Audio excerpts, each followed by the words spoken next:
আসসালামু আলাইকুম সবাইকে। আশা করি সবাই অনেক ভালো আছেন।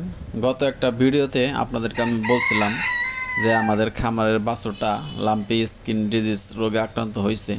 এই রোগটা ওর মায়েরও হয়েছিল। আলহামদুলিল্লাহ ওর মায়ের অসুখ ভালো হয়েছে। আবার ওর মায়ের পেটে যে আরেকটা বাছুর হয়েছিল, মানে ওর ভাই হয়েছিল, ওর ভাইয়েরও হয়েছিল। তো ওর ভাই মানে এখন বাইসা নাই, ওর ভাই এই রোগে আক্রান্ত হয়ে মারা গেছে। এখন ওর শরীরেও সেই একই রোগ হয়েছে। দেখেন আপনারা, একদম পুরো শরীরে গোটা গোটা উঠে একদম অবস্থা খারাপ হয়ে গেছে।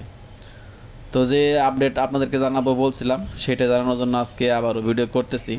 তো গত ভিডিওতে আপনারা দেখলে বুঝতে পারবেন যে গত ভিডিওতে ওর শরীরে গোটার সংখ্যা অনেক কম ছিল।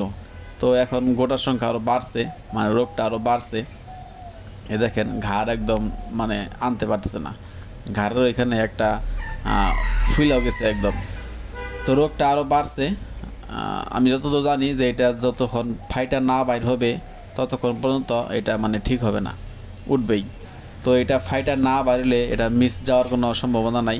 তো এই রোগটা হওয়ার পিছনে আমাদেরও কিছু ভুল ছিল। আমরা ছোটোবেলায় ওরা যদি এই রোগের একটা ভ্যাকসিন দিতাম তাহলে হয়তো বা এই রোগটা হইতো না। আমাদের আশেপাশে অনেকেই এই রোগের ভ্যাকসিন দিছে, তাদের এরকম রোগ হয় নাই। তো আপনারা যারা খামার করবেন বা খামার করতেছেন, আপনারা অবশ্যই আপনাদের গরুদেরকে এলএসডি রোগের যে ভ্যাকসিনটা পাওয়া যায় ওইটা করায় নেবেন। তো আমাদের গরুর যেহেতু এলএসডি আক্রান্ত হয়ে গেছে, এখন আর ভ্যাকসিন করে কোনো কাজ হবে না। এখন যে প্রাকৃতিক উপায়ে যে ওষুধগুলো আছে ওইগুলো দিতে হবে। তো আমরা আমাদের গরুটাকে প্রাকৃতিক চিকিৎসা দিতেছি। নিম পাতার রস, খাবার সোডা, লেবুর রস এবং ফার্স্ট এড যে ওষুধটা আছে ওটা একসাথে মিক্সড করে গরুকে খাওয়াইতেছি। তো আপনাদের যদি এই রোগ সম্পর্কে কোনো চিকিৎসা থাকে তাহলে অবশ্যই কমেন্টে জানাতে পারেন, তাতে আমারও কিছুটা উপকার হবে। মানে ওর যে এত কষ্ট এটা দেখার মতো না। ঠিকমতো খাইতে পারে না, ঠিকমতো দাঁড়াইতে পারে না, ঠিকমতো শুইতে পারে না, ঠিকমতো হাঁটতে পারে না, এরকম একটা অবস্থা।